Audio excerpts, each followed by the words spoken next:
बातमी महायुतीच्या गोटातून आहे। तर आगामी विधानसभेसाठी आता पुण्यामध्ये महायुतीचा फॉर्म्युला ठरल्याची चर्चा आहे। भाजपकडे पुण्यातल्या सर्वाधिक 5 जागा, अजित पवारांच्या राष्ट्रवादीकडे 2 तर शिंदे गटाकडे 1 जागा लढवण्याचा अंदाज आहे। तर हडपसरमधून नाना भानगिरे हे तीव्र इच्छुक असल्याने ही जागा एकनाथ शिंदे यांच्या शिवसेनेला मिळण्याची शक्यता सुद्धा वर्तवली जाते। एकूणच या संदर्भात आता कार्यकर्त्यांच्या काय भावना आहेत, इथल्या पदाधिकाऱ्यांच्या काय भावना आहेत ते पाहणं ही तितकंच महत्त्वाचं असणार आहे।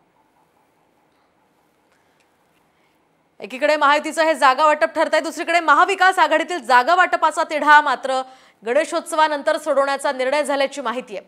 मुंबईतील 20 जागांवर ठाकरे गटानं दावा केलाय, तर काँग्रेसनं 18 जागांची मागणी केल्याची चर्चा आहे। कुर्ला, घाटकोपर, पश्चिम वर्सोवा या 3 मतदारसंघांवरून तिन्ही पक्षांमध्ये सध्या रस्सीखेच आहे।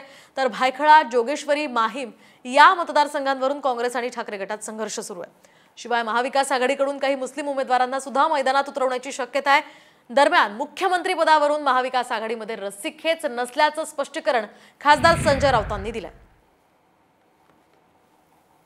महाविकास आघाडीमध्ये सर्वात जास्त जागा काँग्रेसला जाणार, तर काँग्रेस आणि ठाकरेमध्ये अजिबात रस्सीखेच नाही असं कोणी म्हणालं ह्याला जागा जाणार जास्त, त्याला तुम्ही या अफवांवरती विश्वास ठेवू नका।